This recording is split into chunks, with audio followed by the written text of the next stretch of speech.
नमस्कार साथियों, मैं इंजीनियर आशीष कुमार आप सभी के बीच the platform coaching centre Patna से उपस्थित हुआ हूं। साथियों, आप जैसा देख रहे हैं कि 2023 हमारा ये नया साल आ चुका है और निश्चित रूप से यह साल अवसरों का एक बड़ा समन्वय इसमें स्थापित होने वाला है, क्योंकि ढेर सारी नौकरियां, चाहे वो तकनीकी क्षेत्र में हो या फिर नॉन टेक्निकल सेक्टर्स में हो, उसमें आनी है। क्योंकि फिर चुनावी समय है तो ये चीज़ें तो स्वाभाविक रूप से आप सब जानते हैं कि होना ही है। साथियों, हम विशेष रूप से आज आपके बीच इलेक्ट्रिकल इंजीनियरिंग के छात्रों के लिए उपस्थित हुए हैं। हमारे जितने भी इलेक्ट्रिकल इंजीनियरिंग के छात्र हैं, जिनका भी सपना साथियों SSC JE, RRB JE, DMRC, UPPCL या जितने भी पीएसयूज हैं, power grid corporation of India limited की अभी वैकेंसी आई हुई है, ठीक है, जो कि 31 तक आपको लास्ट डेट फॉर्म भरने का था। फरवरी में इसकी एग्जामिनेशन की पॉसिबिलिटी है। तो जितने भी आपके एग्जामिनेशंस हैं, मैं उन सभी पर आपके बीच आज उपस्थित हुआ हूं, उस पर चर्चा करने के लिए। और आज के दिन हम प्रीवियस ईयर क्वेश्चंस की भी डिस्कशन करेंगे और यह वीडियो आप अंत तक देखिए, ये बहुत आपके लिए फायदेमंद होगा। आपको एक अंदाजा आएगा, हमारे जितने भी नए डिप्लोमा के छात्र हैं या बीटेक के छात्र हैं, उन सभी के लिए यह बहुत ही इंपॉर्टेंट वीडियो है। इसके माध्यम से आपको क्वेश्चंस की जानकारी मिलेगी कि हमें किस तरह के प्रश्नों की प्रैक्टिस करनी है, हमें कैसे प्रश्न पूछे जाने हैं। और साथियों, आपको जानकर बहुत खुशी होगी, एसएससी जेई ने अपना 2023-24 का कैलेंडर वो जारी कर दिया है। तो एसएससी ने जो कैलेंडर जारी किया है, हम सबसे पहले आज इसी की चर्चा करेंगे। और आपके सामने वो कैलेंडर है, इसमें एसएससी ने स्पष्ट मेंशन किया है tentative calendar for the year 2023 and 24, 23 और 24 के लिए ये कैलेंडर है। साथियों, इसमें आप देख रहे हैं कांस्टेबल जीडी के लिए 27 अक्टूबर 2022 इसका लास्ट डेट ऑफ एडवर्टाइजमेंट था। क्लोजिंग 30 नवंबर था। जनवरी फरवरी में एग्जाम है। बाकी और भी सारे एग्जामिनेशन का मेंशन किया है। हम फोकस करेंगे सिर्फ और सिर्फ किस पर? जूनियर इंजीनियर के एग्जाम पर। तो यहां देखिए 9वें नंबर में सीरियल नंबर 9 में स्पष्ट मेंशन है junior engineer civil mechanical electrical quantity surveying and contracts examination 2023 paper 1 के बारे में कहा है इसने कि 26 जुलाई के आसपास आपकी एडवर्टाइजमेंट आएगी 2023 में। कब होगी? तो ध्यान रखिएगा, डेट ऑफ एडवर्टाइजमेंट मेरे साथियों, डेट ऑफ एडवर्टाइजमेंट कितना है?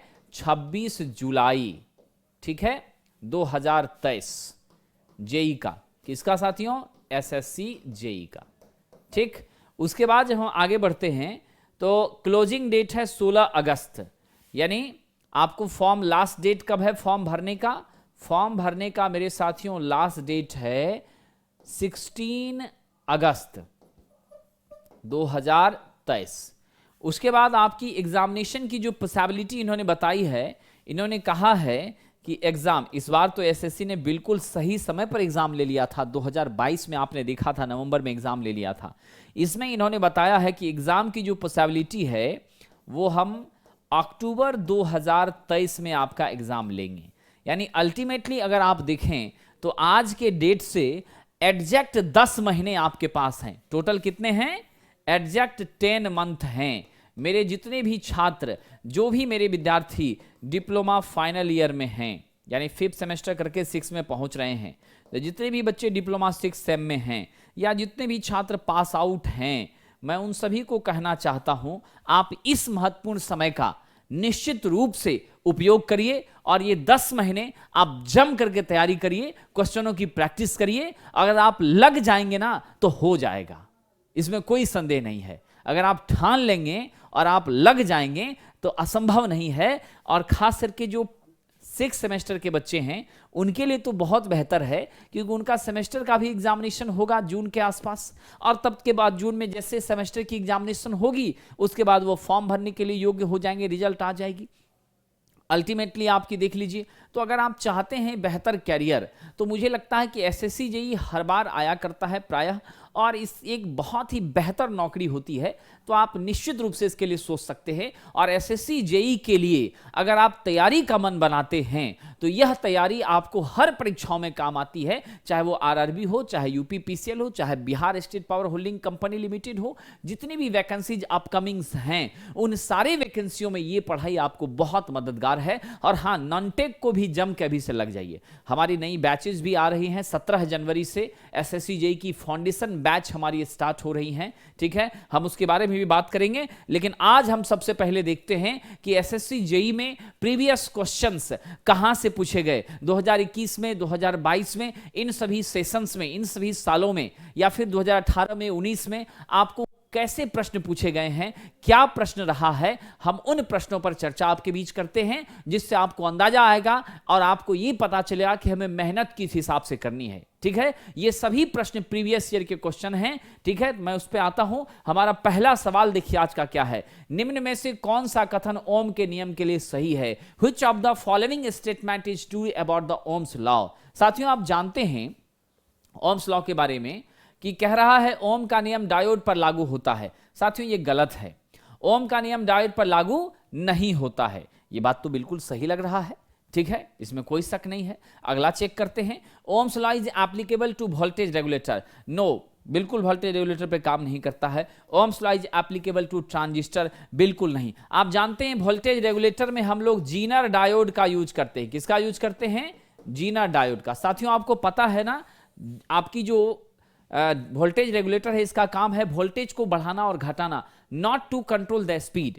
It only controls the magnitude of voltage and with the help of voltage we are able to control the speed of fan. तो जीवन भर याद रखिएगा, voltage regulator directly does not control the speed of fan, it only controls and specify the magnitude of voltage. ये voltage को नियंत्रित करता है और वोल्टेज के नियंत्रण से मेरे साथियों आपकी ऑटोमेटिक क्या होती है, तो आपकी फैन की गति भी नियंत्रित हो जाती है। तो आपका उत्तर तो मिल गया आपको, ओम के नियम डायोड पर लागू नहीं होते। अब आइए जरा हम बात करते हैं ओम का नियम है क्या। साथियों, एज पर ओम्स लॉ आप जानते हैं, एज पर ओम्स लॉ आपको पता है, क्या पता है मेरे साथियों? आपको पता है भी आई के प्रोपोर्शनल होती है, या यूं समझें तो भी बाय आई क्या होती है? एक कांस्टेंट होती है, जिस कांस्टेंट को हम आर के रूप में जानते हैं, ठीक है। भी बाय आई क्या होती है? एक कांस्टेंट होती है जिसे हम आर रजिस्टर के रूप में जानते हैं साथियों। और याद रहे कि हमारी भी बाय आई की रेशियो हमेशा क्या होनी चाहिए? कांस्टेंट होनी चाहिए। याद रखेंगे, जितने भी लीनियर एलिमेंट हैं, जितने भी लीनियर एलिमेंट हैं, उन सभी में ओम्स लॉ क्या होता है? निश्चित रूप से एप्लीकेबल होता है। ओम्स लॉ उस पर लागू होता है और काम करता है। साथियों, आपकी जो बायलैटरल नेटवर्क है, डेफिनेटली उसमें भी ओम्स लॉ लागू होती हैं। बायलैटरल एलिमेंट्स प्रायः लीनियर ही हुआ करते हैं, इसमें कोई शक नहीं है। और बायलैटरल मतलब आपको पता है कि दोनों डायरेक्शन, यानी if we are able to change the direction of current, there is no any effect on the circuit elements, such type of element is known as bilateral element. मेरे साथियों, मैं आपको एक और महत्वपूर्ण बात बताता हूं, आप जीवन भर याद रखेंगे, कभी भी ओम्स लॉ नॉट एप्लीकेबल है। ओम्स लॉ इज नॉट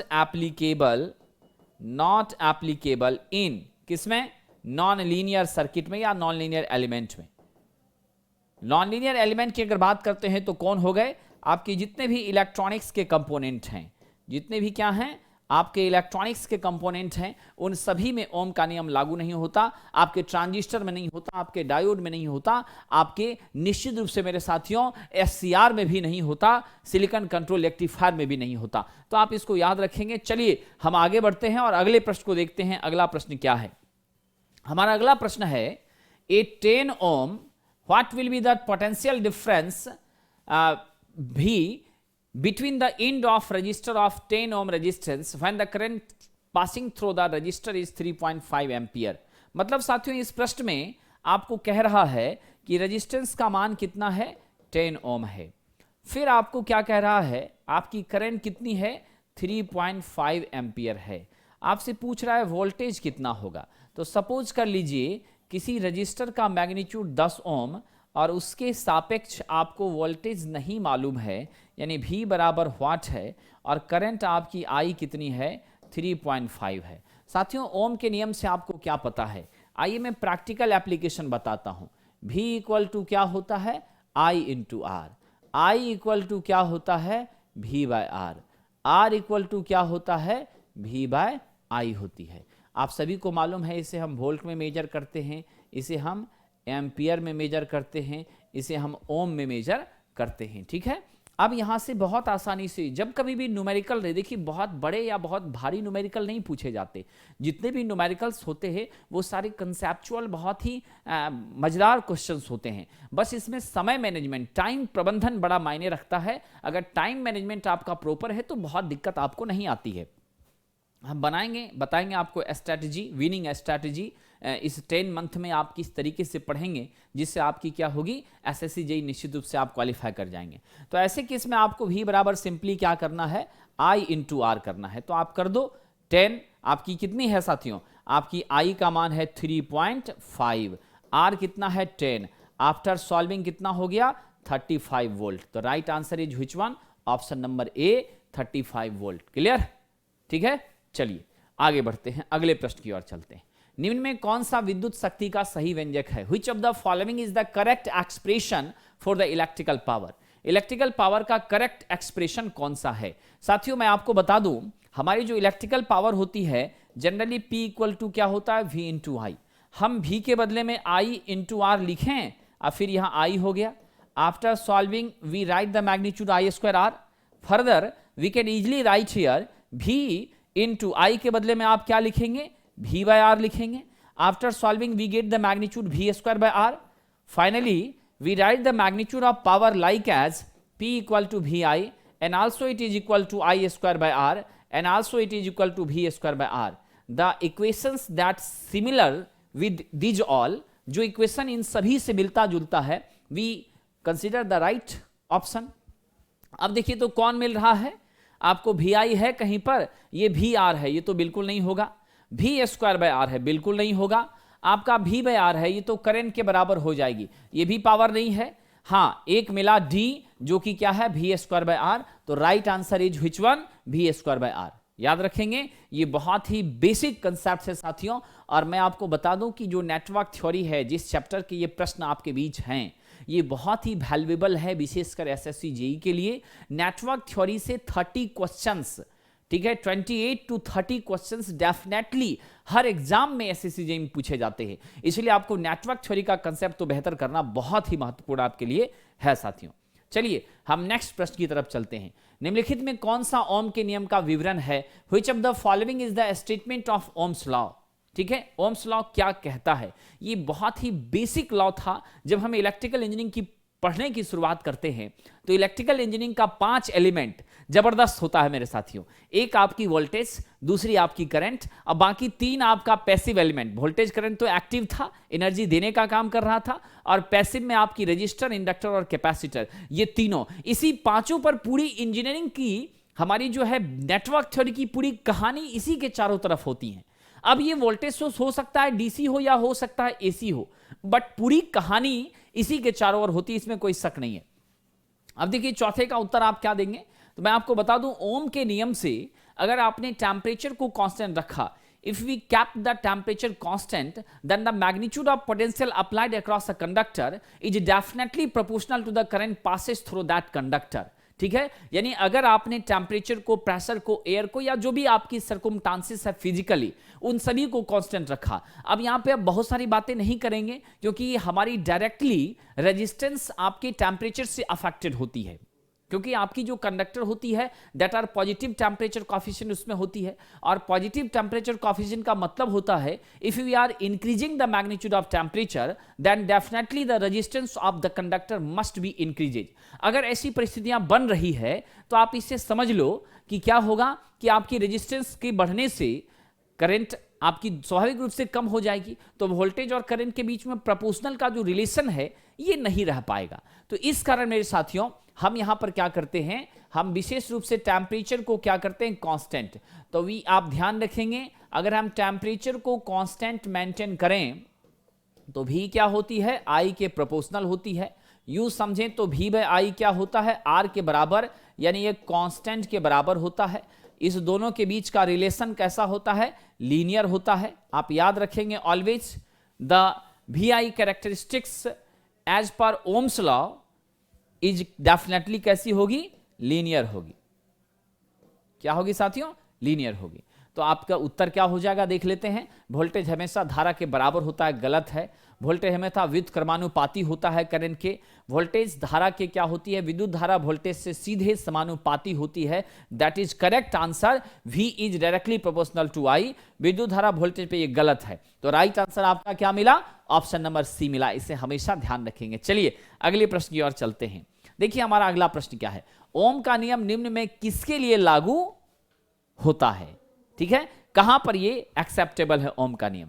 साथियों आपको मैंने अभी बताया था, आप टेम्परेचर को कांस्टेंट मेंटेन करते हैं, है ना। आप क्या करते हैं, टेम्परेचर को कांस्टेंट मेंटेन करते हैं। किसके लिए लागू होता है, कांस्टेंट एंड वेरिएबल टेम्परेचर। गलत। कहां पर, कांस्टेंट टेम्परेचर पर। हमेशा याद रखिएगा, क्योंकि आप जानते हो हमारी जो कंडक्टर है, ठीक है, जनरली वो क्या होती हैं, मेटल्स होती हैं। और जो भी मेटल्स होते हैं वो आपको पीटीसी हुआ करते हैं, पॉजिटिव टेम्परेचर कोफिशिएंट। इसमें क्या होता है, टेम्परेचर के बढ़ने से आपकी रेजिस्टेंस भी बढ़ती है। और आप सब जानते हैं I इन्वर्सली प्रोपोर्शनल रजिस्टर का होता है, यानी आपकी करंट बढ़ेगी जब आपका क्या होगा मेरे साथियों, रेजिस्टेंस घटेगा। आपकी करंट घटेगी जब आपका क्या होगा, रेजिस्टेंस बढ़ेगा। तो इसकी वजह से यह रिलेशन प्रभावित हो जाती है। इसलिए याद रखेंगे, it must be considered that the temperature should be always constant in case of application of Ohm's law या as per the utilization of Ohm's law. Hence we say the right answer is option number B. हमारा सही उत्तर क्या होगा, option number B हो जाएगा। चलिए आगे बढ़ें, अगले प्रश्न की तरफ चलते हैं। हमारा अगला प्रश्न कह रहा है 5 ओम के, ठीक है, प्रतिरोधक द्वारा कितनी ऊर्जा वाट को क्षय किया जाएगा जिसमें विद्युत धारा का मान कितना हो, 2 एम्पियर हो। How much power will be dissipated by a 5 ohm resistor in which the value of current is 2 ampere. ध्यान रखेंगे। तो चलिए हम इसमें देखते हैं, आपको रेजिस्टेंस सबसे पहले कितना दे दिया, 5 ओम का दे दिया। आपको करंट कितना बता रहा है साथियों, 2 एम्पियर बता रहा है। आपसे क्या पूछा जा रहा है, आपसे पूछा जा रहा है पावर, ठीक है, कितनी एनर्जी आपकी खपत हो जाएगी, यानी वाट में कितनी खपत होगी। तो वाट में खपत होगी तो हमारी पावर हो गई। पावर का कौन सा रिलेशन है जो करंट और रजिस्टर के साथ होता है, I² R का रिलेशन होता है। I का मान आपको मालूम है 2, उसका स्क्वायर कर दें और आपको 5 है, दैट मीन्स 4 × 5 हाउ मच मेरे साथियों, 20 watt. The right answer is option number C, है ना। Right answer is option number C. देख रहे हैं कितना मजेदार क्वेश्चन है, एसएससी जेईई यहीं पर आ रहा है। इसी कारण तो आज कट ऑफ इतनी ज्यादा बढ़ती जा रही है। Time management too much important है एंड प्रैक्टिसेस ऑफ क्वेश्चन बहुत इंपॉर्टेंट है। समझ गए, अगर आप प्रैक्टिसेस ऑफ क्वेश्चन करते हैं और टाइम मैनेजमेंट आपका बेहतर है तो मेरी गारंटी है आप एसएससी जेईई में जरूर सफल हो जाओगे, कोई रोक नहीं सकता है। आइए आगे बढ़ते हैं। साहब नेक्स्ट है, निम्नलिखित में कौन प्रतिरोध का विमा है। Which of the following is the dimension of resistance। साथियों रेजिस्टेंस के डायमेंशन की बात हो रही है। आइए जरा हम इस पे एक एक करके चर्चा करते हैं। सबसे पहले तो आपको पता है Q चार्ज है, चार्ज बराबर I × T होता है। I मीन्स आपकी करंट और T मीन्स टाइम, यानी आप इसे I और ये T ऐसा लिख सकते हैं। Q बराबर बिल्कुल लिख सकते हैं। अब आप क्या जानते हो, I बराबर क्या होता है, V/R होता है, इसमें भी कोई शक नहीं, ठीक है। अब यहां से आइए आप क्या लिख सकते हैं, अब हम इस वाले इक्वेशन को सिंप्लीफाई करके ऐसा लिख सकते हैं।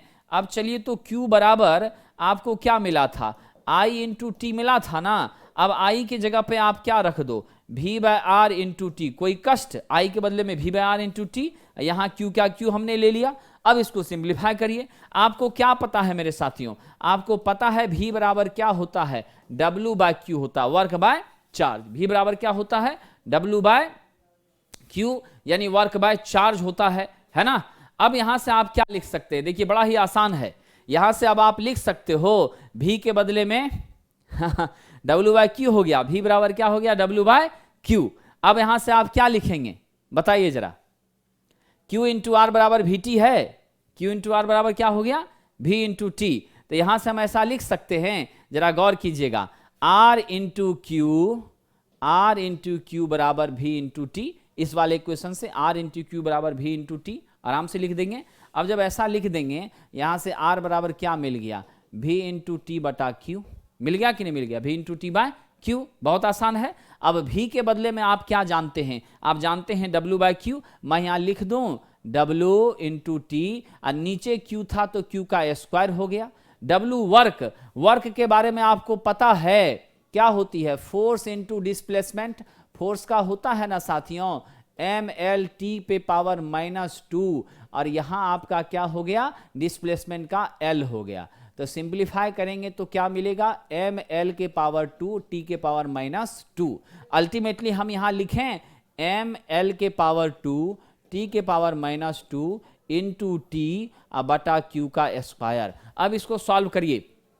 आफ्टर सॉल्विंग आपको क्या मिलेगा, T की पावर -2 है तो सिर्फ एक बचेगा, यानी ML के पावर 2 T के पावर -1 बटा Q स्क्वायर। अब इसको और भी ज्यादा सिंप्लीफाई करें, आसान बनाए तो हम लिख सकते हैं ML square by Q square T, ML square by Q square T। ये किसका मिल गया, रेजिस्टेंस का मिल गया। तो जीवन भर याद रखेंगे ML square by Q square T, ML square by Q square T, ये आपके रेजिस्टेंस का क्या है, ये निश्चित रूप से R का डायमेंशन है, इसमें कोई शक नहीं है। तो एक एक चीजें मुझे विश्वास है कि आपको समझ में आ गई होंगी, तो आप इसी तरीके से तोड़ने का काम करेंगे। रिलेशनशिप अगर हमें पता है कि किसका किसके साथ किस तरीके से है, तो आप बड़ी आसानी से इन चीजों को कर सकते हैं। चलिए आगे बढ़ें, चलिए अगले प्रश्न की ओर चलते हैं। दोस्तों हमारा अगला प्रश्न है, what will be the potential difference between the terminal of resistor of 8 ohm when the current through the resistor is 3 ampere। देखिए बड़ा ही आसान प्रश्न है, ये सारे प्रश्न एसएससी जेईई के हैं साथियों, लेटेस्ट क्वेश्चन है, ठीक है। अब आइए आपको करंट निकालना है, दिया क्या क्या है, रजिस्टर इज 8 ओम, तो रजिस्टर आपको 8 ओम का है। आपके पास साथियों डेफिनेटली यहां पर क्या है, वोल्टेज आपको मालूम है क्या, देखते हैं। चलिए यहां पर आपको करंट मालूम है, आपको निकालना वोल्टेज ही है ना। बड़ा ही आसान प्रश्न है, बहुत ही मजेदार प्रश्न है। देख लीजिए, आपको आई का मान पहले से ही पता है 3 एम्पियर, आपसे कह रहा वोल्टेज निकालने, सीधा कर दो ना मेरे भाई, आई इंटू आर यानी 3 इंटू 8 कितना हो गया, 24 वोल्ट हो गया। Right answer is option number A.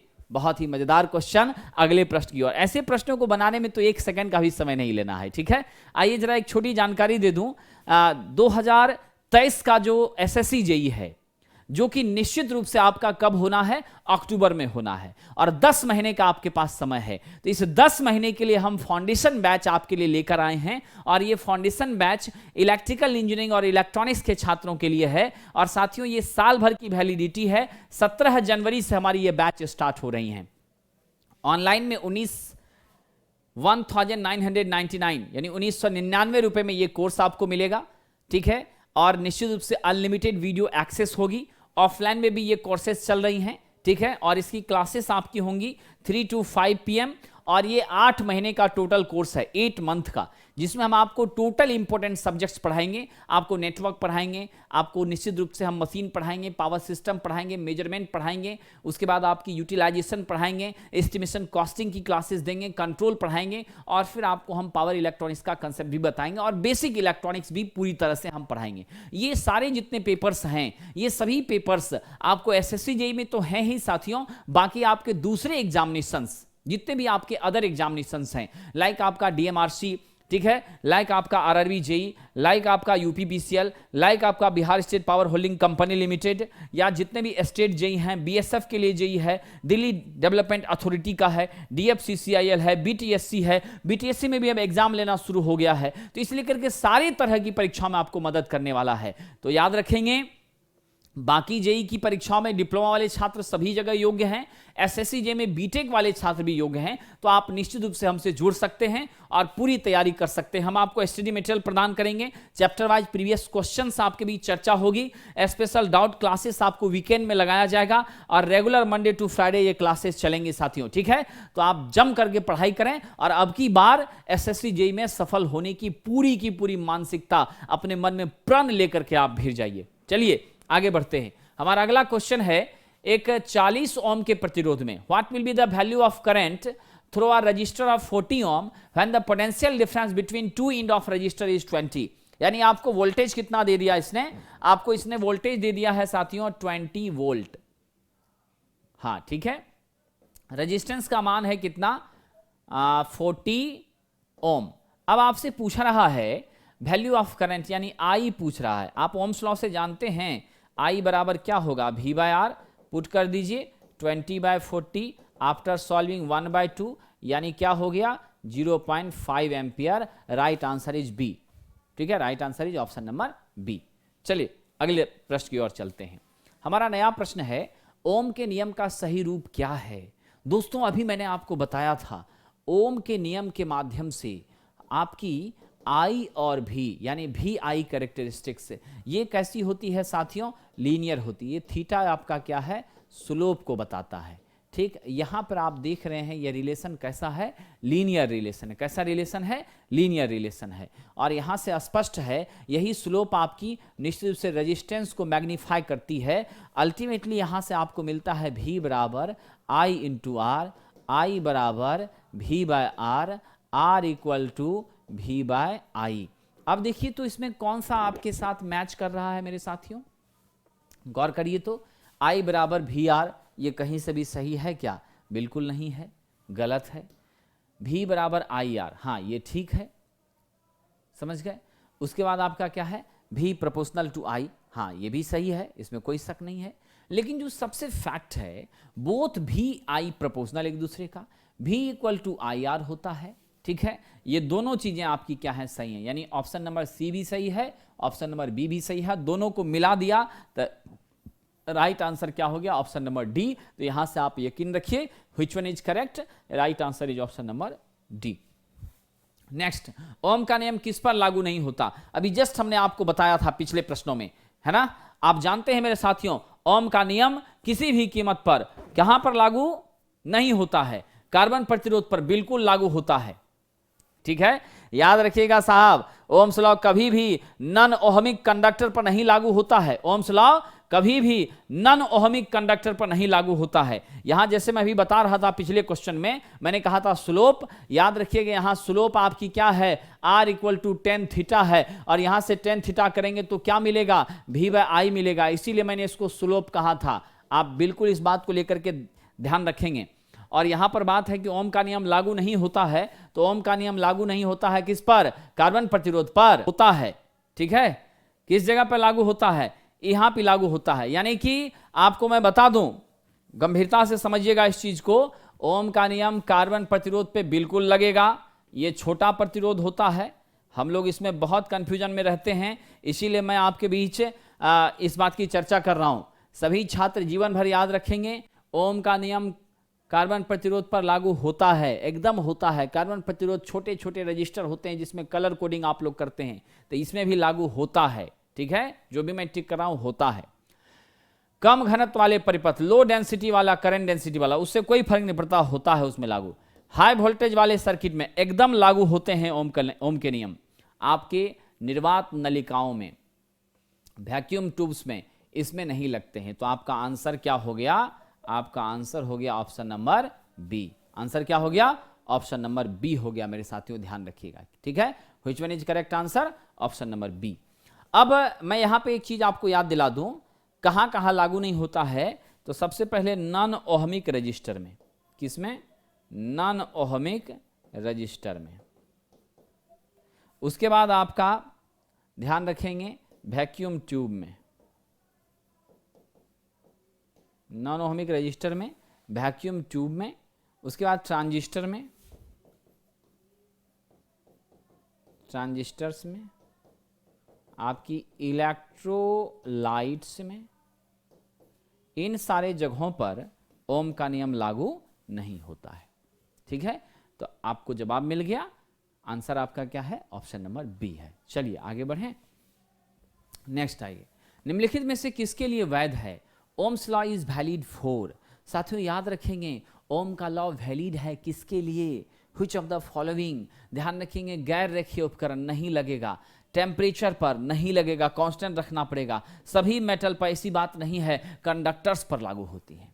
किस पर होती हैं? ये जरूरी नहीं है कि सारे मेटल्स पर ये फॉलो करें। हाँ, ये बात सही है कि जनरली मेटल्स आपकी कंडक्टर के रूप में बिहेव करती हैं और ज्यादातर हम उसी का प्रयोग करते हैं, जिसमें सिल्वर नंबर 1 पर आता है, कॉपर दूसरे नंबर पर आता है, एल्युमिनियम आपकी चौथे नंबर पर आती है और तीसरे पर गोल्ड आता है। तो हम सिल्वर को और गोल्ड को कॉस्ट ज्यादा होने के कारण यूज में नहीं लेते, इसलिए पहले नंबर पर आ गया आपका कॉपर और दूसरे नंबर पर आपका क्या आ गया? एल्युमिनियम। तो राइट आंसर क्या होगा? ऑप्शन नंबर ए, यानी सभी चालकों के लिए यह क्या होता है? वैध होता है, योग्य होता है। 13वां प्रश्न देखिए, ओम के नियम का ग्राफिकल प्रदर्शन ढाल निम्न में किसको प्रस्तुत करता है? अभी मैंने जस्ट कहा ना आपको, इधर देख लीजिए आपकी करंट है और इस तरफ आपकी क्या है? वोल्टेज है, और ये हमारा कर्व बनता है, वोल्टेज के बढ़ाने से करंट भी बढ़ती है, इसको मिला दिया, ये थीटा है। अब यहां से अगर आप वैल्यू निकालें टेन थीटा का, आर ये स्लोप क्या बताता है? रजिस्टर को बताता है। यहां से टेन थीटा आपकी क्या होगी? निश्चित रूप से आप जानते हैं परपेंडिकुलर बाय बेस होगी, परपेंडिकुलर बाय बेस। तो परपेंडिकुलर आपका भी है और बेस आपकी आई है, यानी भी बाय आई। क्लियर हो गया? ये क्या बताएगी साथियों? रेजिस्टेंस को बताएगी। किसको बताएगी? रेजिस्टेंस को, जो कि क्या करता है? करंट को अपोज करता है। और याद रहे ये दोनों के रिलेशनशिप का कांस्टेंट है, यानी एक कांस्टेंट कोएफिशिएंट के द्वारा वोल्टेज और करंट का रिलेशनशिप यहां बताया जा रहा है। इससे स्पष्ट है आपकी रेजिस्टेंस क्या है मेरे साथियों? निश्चित रूप से लीनियर एलिमेंट है। कौन सी एलिमेंट है? लीनियर एलिमेंट है। आप याद रखेंगे जब वोल्टेज और करंट के बीच के संबंध को किसी कांस्टेंट कोएफिशिएंट से व्यक्त किया जाता है तो उसे क्या कहते हैं? लीनियर एलिमेंट कहलाते हैं, यानी लीनियर एलिमेंट उसे कहा जाता है। चलिए अगले प्रश्न की तरफ। निम्न में कौन ओम के नियम का पालन करता है? बड़ा अच्छा है, और कई बार ऐसे प्रश्न आते हैं, आप इसमें कंफ्यूज मत करना। देखो साहब, मैं कह रहा हूं, आपका कह रहा है कॉपर इलेक्ट्रोड, तो जीवन भर याद रखिएगा मेटल रेक्टिफायर बिल्कुल ओम के नियम का पालन नहीं करता है, क्रिस्टल डिटेक्टर नहीं लगता है, आर्क लैंप में ओम का नियम काम नहीं करता है साहब। ठीक है, आपको मैंने बताया है कौन सा? कॉपर इलेक्ट्रोड में निश्चित रूप से क्या होगी? ओम का नियम लगेगा। अब रही बात इलेक्ट्रोड की, तो इलेक्ट्रोड जरा समझ लीजिए क्या है? ऐसी metallic plate that consist charge, the metallic plate which consist charge is called electrode. ऐसी मेटालिक प्लेट जो आवेश को क्या करती है? संकलित करती है, संरक्षित करती है, जमा करती है, वो निश्चित रूप से आपकी इलेक्ट्रोड होती है। तो कॉपर की इलेक्ट्रोड में ओम का नियम लागू होगा मेरे साथियों। Right answer is option number B. एक बार याद करें फिर से, डायोड में नहीं लगेगा ओम का नियम, डायोड में नहीं लगेगा साथियों। ओम का नियम याद रखेंगे नॉन लीनियर सर्किट में नहीं लगेगा, ओम का नियम यूनिलैटरल सर्किट में नहीं लगेगा, ओम का नियम नॉन ओहमिक रेजिस्टेंस में नहीं लगेगा। उसके बाद साहब ओम का नियम आर्क लैंप में नहीं लगेगा, रेक्टिफायर में नहीं लगेगा, ट्रांजिस्टर में नहीं लगेगा, एससीआर में नहीं लगेगा, डायोड में नहीं लगेगा। ठीक है, ये सब आपके क्या है? नॉन लीनियर एलिमेंट हैं, उन सभी में ओम का नियम लागू नहीं होगा। आइए, ओम का नियम डैश में लागू होता है, किस में लागू होता है? आइए जरा देख लें, आपके सामने है ऑप्शन। अर्धचालक बिल्कुल नहीं लगेगा, वैक्यूम ट्यूब नहीं लगेगा, इलेक्ट्रोलाइट्स नहीं लगेगा, यानी इनमें से कोई नहीं। ये सारे पर एकदम ओम का नियम नहीं लगता है। आप लोगों को मैं ऐसे प्रश्न इसलिए बता रहा हूं कि ये प्रश्न बेसिक इलेक्ट्रिसिटी से 17-18 क्वेश्चन इस तरह के होते हैं, और यदि आपने इसके कंसेप्ट को अच्छे से पकड़ लिया तो आप यकीन मानिए कि फिर वो 18 नंबर तो आपको पक्का है, जिसको देख करके आप आंसर देंगे विद इन ए सेकेंड। मुझे विश्वास है कि इस तरह के प्रश्न नजर पड़ते ही आपको सही आपका आंसर आपको चला जाना चाहिए, तभी आप क्या करेंगे? हाई स्कोर की तरफ बढ़ पाएंगे। और इसमें समय नहीं लगना चाहिए। टाइम मैनेजमेंट मैंने बार बार कहा है कि बहुत इंपॉर्टेंट होता है। अगले प्रश्न की तरफ चलिए। अगला प्रश्न है, ओम के नियम को बिंदु रूप में प्रदर्शित किया जाता है। Point form of Ohm's law represented by the relation. Point form जो आपके ओम के नियम का है उसको कैसे व्यक्त किया जाता है? आइए मेरे साथियों जरा देखें। जो पॉइंट फॉर्म होता है ना, समान रूप से वो क्या होती है? J equal to sigma into E होती है। क्या होती है मेरे साथियों? J equal to sigma into E होती है। यही आपका क्या है? Point form of Ohm's law. क्या है? Point form of Ohm's law है।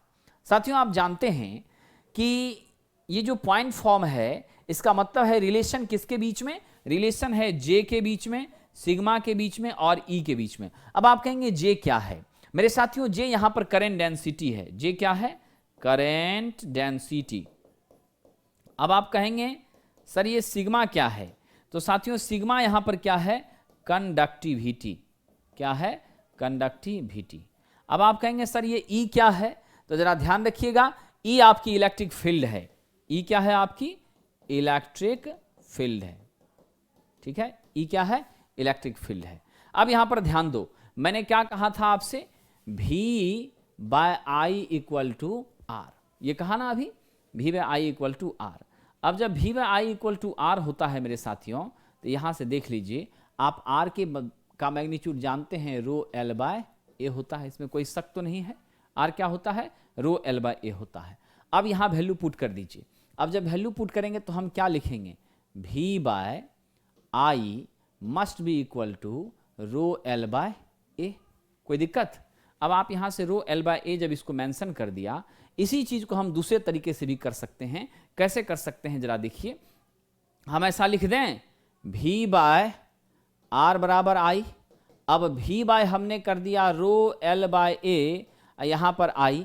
अब आई को जब इस रो एल बाय ए है, तो इस ए को आप क्या करिए, जस्ट यहां ऊपर की ओर ले आइए।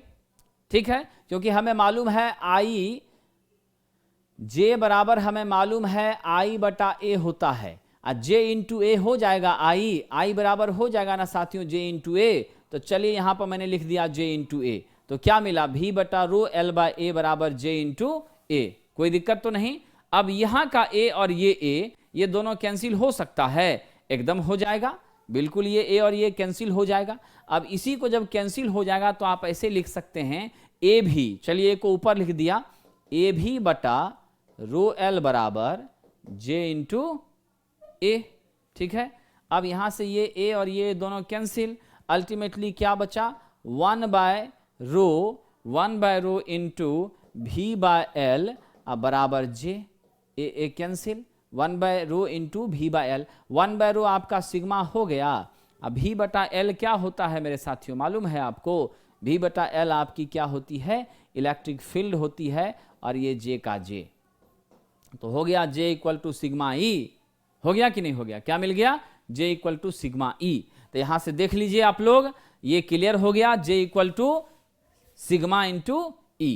ठीक, तो which one is correct option, correct option E option number B, J बराबर सिग्मा इंटू ई। यही आपका रिलेशन क्या होता है, पॉइंट फॉर्म में होता है। मैंने क्या किया, कुछ नहीं किया, V बाय आई बराबर आर लिखा, और V बाय आई बराबर जब आर लिखा तो यहीं से हम लिख सकते थे V बाय आर बराबर आई, वहां पर जे का मान आई बटा ए हो गया, आई का मान जे इंटू ए हो गया। अब आर के बदले में रो एल बाय ए पुट किया, और इसके बराबर आई यानी जे इंटू ए। अब ए आपका ऊपर चला गया, तो ए भी बटा रो एल बराबर जे इंटू ए हो गया। अब यहां से देख लीजिए, 1 by rho into V by L बराबर जे, V बाय एल को ई लिखेंगे, अब 1 बाय रो आपका सिग्मा हो गया, अब बराबर आपकी क्या हो गई, जे। तो हमें पॉइंट फॉर्म में वैल्यू प्राप्त हो गई। चलिए अगले प्रश्न की ओर चलते हैं। हमारा अगला प्रश्न देखिए क्या है दोस्तों, हमारा अगला प्रश्न यहां पर है, एट किसी बंद परिपथ में वोल्टेज और धारा के बीच संबंध, ratio of voltage and electric current in a close circuit always क्या होता है, कांस्टेंट होता है, रिमेन्स कांस्टेंट, क्योंकि R equal to V by I. तो याद रखेंगे, रिमेन्स कांस्टेंट, ऑलवेज क्या होगी, कांस्टेंट होगी। चलिए अगले प्रश्न की ओर चलते हैं। हमारा अगला प्रश्न है, नीचे दिए गए परिपथ में कुल प्रतिरोध ज्ञात करें, what is the total resistance that given in the circuit below. अब आइए, आपके पास पहला बल्ब है और दूसरा बल्ब है। सबसे पहले हम आर ए का मान निकालते हैं, बल्ब ए का। आप जानते हैं साथियों, बल्ब ए का मान क्या होगा, हमें मालूम था P बराबर V स्क्वायर बाय आर होता है। यहां से R बराबर क्या हो जाएगा, स्वाभाविक रूप से बताइए, V स्क्वायर बाय P हो जाएगा, है ना। तो यहां से आर ए बराबर क्या हो गया, निश्चित रूप से V square by P of A. ठीक है, पावर ए का। तो पुट कर दें वैल्यू, क्या हो जाएगी, V स्क्वायर भी देखिए 40 है, तो 40 इंटू 40 बाय, यहां भी 40, कैंसिल आउट होके 40 ओम मिल गया आर ए। अब आइए R ऑफ B निकालते हैं, V square by P of B। यहां देखिए आपको V का क्या मान दिया है, 40 है, तो मैं यहां भी करता हूं 40 इंटू 40, और पावर आपका क्या है 20। आफ्टर सॉल्विंग क्या हो गया, निश्चित रूप से हाउ मच, 80, है ना, कितनी हो गई 80 ओम। तो आर बी आपको 80 मिल गया, आर ए आपको 40 मिल गया। अब दोनों कैसा है, ये दोनों पैरेलल है। अब आप क्या देख रहे हैं, यहां देखिए R A and R B both are in parallel. ये दोनों कैसे है, पैरेलल है, समानुपाती है। अब जब पैरेलल है तो आप क्या जानते हैं, आर इक्विवेलेंट क्या होगा, R A into R B बटा R A plus R B. अब आर ए आर बी का जरा देख लीजिए, ठीक है। आर ए का मान आपके पास 40 है, आर बी का मान 80 है, बाय यहां कर दीजिए 40 प्लस 80, है ना। After solving what you get, जब इसको आप सॉल्व करते हैं 3200 by 120, after solving what you get, अगर आप इसको सॉल्व करते हैं तो 26 पॉइंट हाउ मच 66 ओम मिलता है, 26.66। राइट आंसर आपका क्या हो गया, ऑप्शन नंबर सी, ठीक है। तो इस तरीके से आप बड़ी आसानी से इन प्रश्नों को क्या कर सकते हैं साथियों, सॉल्व कर सकते हैं। चलिए अगले प्रश्न की ओर आते हैं। कह रहा 10 ओम वाले तार की लंबाई, what will be the length of 10 ohm wire when the resistivity of wire is 0.1 ohm metre and the diameter of wire is 0.5 metre.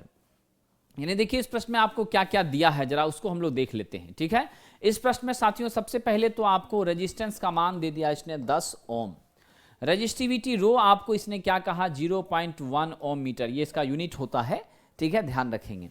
आपको डायमीटर डी कितना दे दिया है, ये 0.5 मीटर दे दिया। आपसे पूछ रहा लेंथ कितना होगा, है ना साथियों। यहां से हम रेडियस जरा निकाल लें, रेडियस आपकी क्या हो जाएगी d/2 यानी 0.5/2। आफ्टर सॉल्विंग इसको हल करते हैं तो क्या मिला 0.25 मीटर, ये आपकी रेडियस हो गई, ठीक है। आप सभी को पता है R equal to rho L by A होता है, कोई शक तो नहीं इसमें, निश्चित रूप से होता है। अब आपकी गोलाकार है, जो भी हमारी कंडक्टर होती है उसका क्रॉस सेक्शन कैसा होता है, निश्चित रूप से सर्कुलर होता है। तो यहां से आप एरिया की बात करें तो क्या हो जाएगा, पाई आर स्क्वायर हो जाएगा। मैं निकाल लूं, पाई का मान 3.14 रखता हूं और यहां 0.25 का square. After solving we get the magnitude 0.1965, कितना 19625, ये मीटर स्क्वायर में आपको एरिया मिल गया, ठीक है। अब इन सारे वैल्यूओं को आप यहां पर आ जाइए, जब R equal to rho L by A है तो R इंटू ए बराबर रो इंटू एल हो गया। यहां से L आपको क्या मिल जाएगा मेरे साथियों, यहां से स्पष्ट रूप से L का मान हो जाएगा R इंटू ए बाय रो। तो R का मान आप पुट कर दीजिए 10, एरिया 0.19625, ठीक है। अब बटा आपका रो कितना दिया गया है 0.1 दिया गया है। जब इसको आप सॉल्व करते हैं 1.9625, अब बाय कितना हो गया 0.1 हो गया। इसको सॉल्व करते हैं 19.625, ठीक है, 19.625 मीटर आपका लेंथ हो गया। यानी जो भी डाटा दिए रहते हैं वो इस हिसाब से रहते हैं कि आपको बहुत ज़्यादा कैलकुलेटर यूज नहीं करना पड़ेगा, ठीक है। तो इसलिए राइट आंसर क्या हो गया 19.62, ऑप्शन नंबर बी। क्या हो गया 19.62, ऑप्शन नंबर बी। चलिए तो आज की डिस्कशन के हम 20वें प्रश्न की ओर बढ़ते हैं और देखिए ये क्या कहता है। Determine the conductance of a conductor when the value of current that flow through the conductor is 2 ampere and the potential difference between the end of conductor is 40 volt. देखिए साहब, एक चालक के चालकत्व को महो में आपको ज्ञात करना है, यानी जी निकालना है, कंडक्टेंस निकालना है, जिसका यूनिट सबको पता है महो होती है या साइमन भी होता है। जब चालक के बीच से प्रवाहित, ठीक है, बीच से प्रवाहित विद्युत धारा 2 एम्पियर है, यानी आई का मान कितना दे दिया इसने 2 एम्पियर, और आरंभ से अंत तक वोल्टेज कितना है 2 एम्पियर, तो आपकी करंट हो गई। और वोल्टेज आपका कितना है मेरे साथियों 40 वोल्ट। वोल्टेज कितना हो गया 40 वोल्ट। अब जब वोल्टेज आपका 40 वोल्ट है तो जरा रिलेशन आपको पता है ना साथियों, आप जानते हैं R बराबर V/I होती है और G 1/R होता है। तो 1/V/I यानी I/V, ये किसका मान हो गया कंडक्टेंस G का हो गया। आइए जरा पुट कीजिए, G बराबर I के बदले में आप 2 रखेंगे, अभी के बदले में क्या लिखेंगे 40, है ना, 40 रखेंगे तो 2/40 हाउ मच 0.05 महो। ये आपका उत्तर हो गया ऑप्शन नंबर बी। ठीक है, ऑप्शन नंबर बी। चलिए साथियों, एक छोटी सी जानकारी आपको दे दें, जूनियर इंजीनियरिंग के लिए हमारी एक प्रैक्टिस बैच है जो विशेष रूप से इलेक्ट्रिकल के छात्रों के लिए है। इसमें हम chapter wise, subject wise questions का एक्सप्लेनेशन आपके बीच रखते हैं। मोबाइल के माध्यम से 20 क्वेश्चन आपको मिलेगी, आप घर में बैठे टेस्ट दीजिए, फिर उसका डिटेल वीडियो डिस्कशन हम आपका करवाते हैं, और उस वीडियो डिस्कशन के माध्यम से आप लाइव भी क्लासेस को देख सकते हैं और बाद में भी आप उसको मल्टीपल टाइम्स देख सकते हैं। अनलिमिटेड वीडियो एक्सेस मिलता है 1 ईयर के दौरान। इसमें जेईई की सभी परीक्षाओं के जितने भी क्वेश्चंस हैं, हम बाइलिंगुअल में इन क्वेश्चंस की चर्चा करेंगे। लाइव टेस्ट और पीडीएफ मिलेगा। 3000 प्लस क्वेश्चंस हम आपको यहां पर करवाएंगे जो सभी तरह के जेईई एग्जाम के लिए इंपॉर्टेंट होगा।